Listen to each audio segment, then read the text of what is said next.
On the driver's right hand side, you can see this bolster has some pretty deep cracks going through it. Now these are important to stop now, because if you don't treat this, these are just simply going to separate, tear apart. The filling of the seat cushion, the foam is going to be exposed, and it's just going to get pretty much irreparable from that point forward. So we really need to address this. First step we're going to do is go ahead and sand it down, get a nice plain surface. If you can feel any of these cracks, they will show through the new paint. We're then going to use a glue filler combination to kind of fill in the cracks afterwards, because when we're done sanding, the cracks will be larger. We want to make kind of a flat surface with that glue. That's our objective here. So just to kind of walk you through the steps. And then of course, the next step after we're done sanding and gluing, we're going to clean that surface off with some alcohol, and then we're going to apply our paint. Paint matching is critical. You want to get it so it looks exactly like the interior color you have there. So you want to play around, mix that up. And if you can, put it in a nondescript area to see if it dries the same color, because oftentimes paints will change color as they dry. So let's go ahead, start step number one, knocking this down. I like to use a 600 grit. If that's not aggressive, go ahead and use a 400 grit.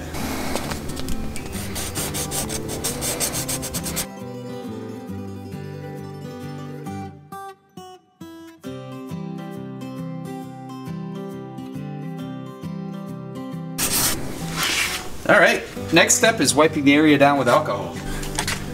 Again, isopropyl alcohol is your friend. Go ahead and get all that dust and clean up any of that grime. These things tend to get dirty over time, leather, if not cleaned. Pleather, whatever it is. Awesomely pronounced tear right there, which we'll be filling with glue. So that's why that adhesive filler is so important. It really gets in there and fills those small cracks.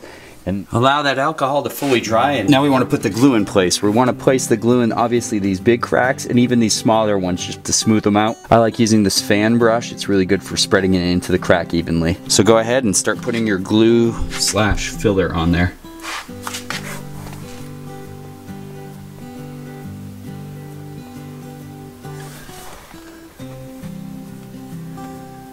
Chances are we're going to do quite a few coats of this to make it perfectly flat, or as flat as we can get it.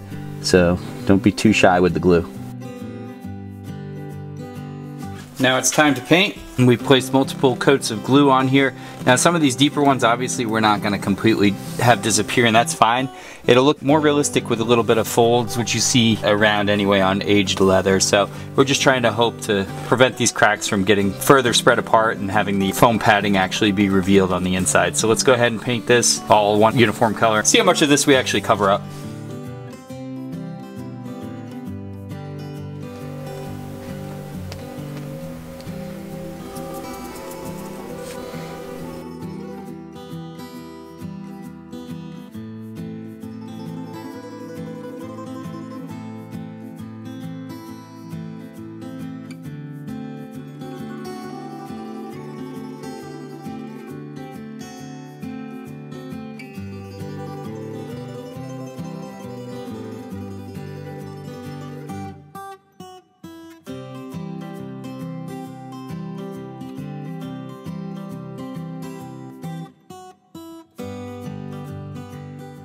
The paint on this Ford Taurus SHO was a little less than desirable. There was a good amount of surface rust scattered around the car, mostly concentrated on the hood, up the A-pillars, and under the rear window areas. So basically surface rust all over the car. Now this is stuff you cannot simply just sand down and, respray. You have to really get all the rust out, or it's just gonna bubble in the near future, which totally voids a paint job. So some of this rust was extremely bad. It needed to be taken down quite a bit before the new paint could be applied. Removing all this rust from the SHO and applying a fresh coat of factory matched paint really made this car just stand out. It looks so amazing now. It's almost like it rolled off the showroom floor. What a huge difference. The next item we have to do on the interior here is this aftermarket cassette deck. As you can see, the face is missing from the radio, which is interesting. It's an aftermarket cassette deck only, so don't have the face, it's non-functional. I did source the original SHO radio. Let's go ahead and replace it. One of the most annoying things is the red security light right here, which always blinks, even when the vehicle's on and you're driving, and it actually is quite bright at night, and you think it's some kind of warning light, but it's really just your radio. So let's go ahead and pop this out, and hopefully there's no crazy wiring behind it, no aftermarket job, and we can simply just put the stock radio back in. And now we have the factory radio installed. And it looks great. You have to pull off that whole bottom black section of trim. It has a couple little pop outs and one screw underneath the steering wheel holding it in. So just know that the radio actually tucks in behind that. And now we've got our factory looking dash area. So let's go ahead and clean it up, continue our cleanup of the interior. But one more thing off the list, I think the radio looks absolutely fantastic. It's always great when you can return to factory, right? Especially with these restorations, trying to keep it as authentic as we can. Okay, we're gonna do the wiper blades on the Taurus SHO now. And these are a different wiper blade. They kind of just have a center tab pushing through. There's no hook system like traditional wipers or the more common wipers. Pretty hard to find information about it. Big shout out to the SHO forum members that helped me out with this. Pretty interesting procedure. First thing you wanna do is go ahead and hit some PB Blaster up in this area. That spring, this is probably 30 years old, so it's a little rusty. It probably won't be giving as easy. There's a little spring in there. You're basically going to depress it with a flathead screwdriver and push and pull at the same time to remove the wiper arm. So right here at the top, go ahead and insert your screwdriver. Push that spring down right to the side here. Still have to wrangle with it a little bit. And eventually it'll release and come off. Those are some old wiper blades for sure. What is pretty cool, I was able to source these period correct Motorcraft official wiper blades, complete with yellowing packaging, so this is definitely from the era. Pretty cool. Always trying to keep my restorations period correct, I guess. So let's go ahead and install these. Lucky for us, installation is a little easier than it was taking them off.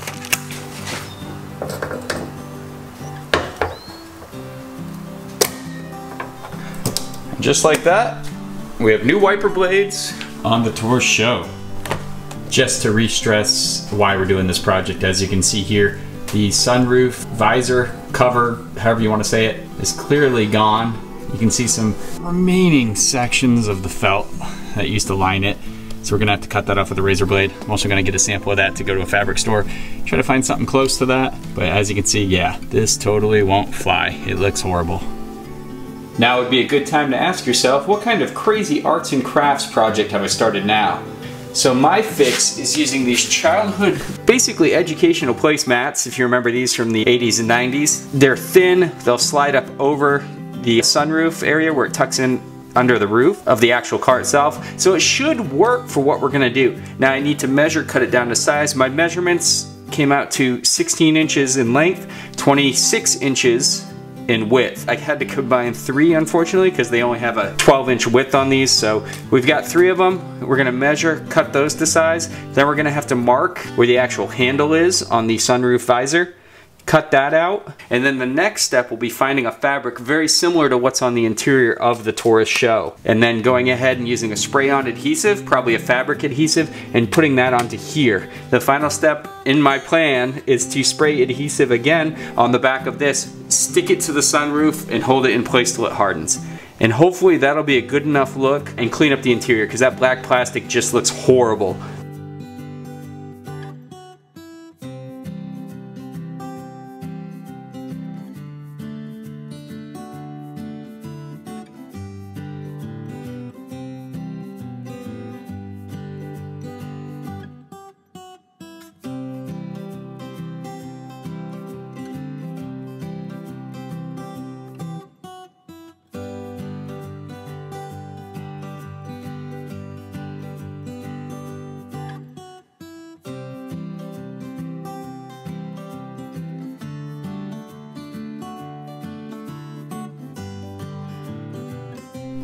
Now let's go ahead and tackle these hood struts.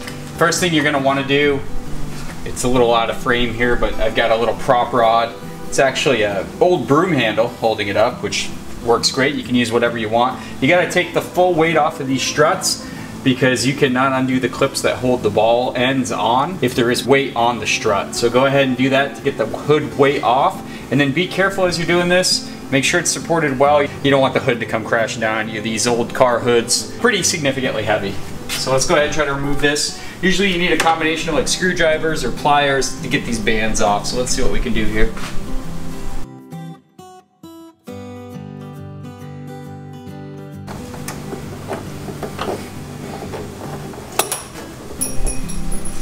If you use enough strength, you can launch it down your entire driveway like I just did. Boom, there we go.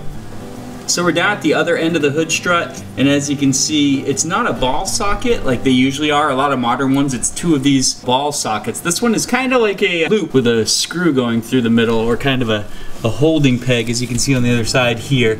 So my logic, and there's usually not a lot of it, is that we need to remove this clip, pop that up, or down in this case, and then tap that screw through, and it should allow that piece to be removed. The new replacement units I got are almost OEM looking, so they have that same design, so it should pop right in. Make sure when you're hunting for hood struts for your vehicle, if you're looking for, especially for these first generation SHOs, I'm not sure on the other generations of this car, that it is not a double ball joint, that it is indeed this loop and ball joint system, so you want to make sure you have that right. All right, let's take a shot at this.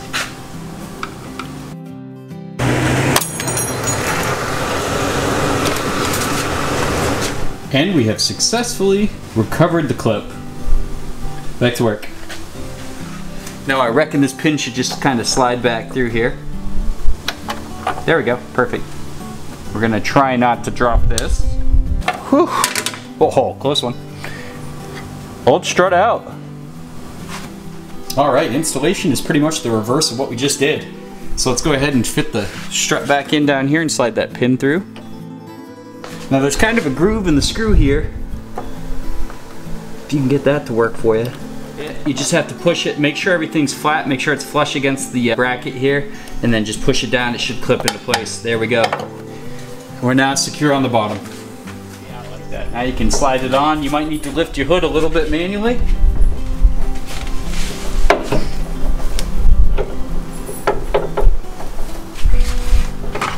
Make sure both ends retract.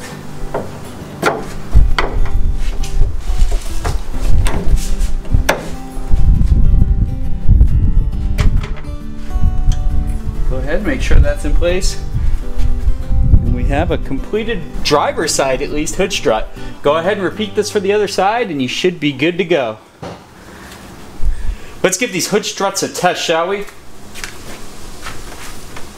This car probably hasn't had working hood struts for a couple decades. Oh my gosh, look at this. Look at this. RADwood NorCal 2019 quickly approaching. It was time to add some finishing touches.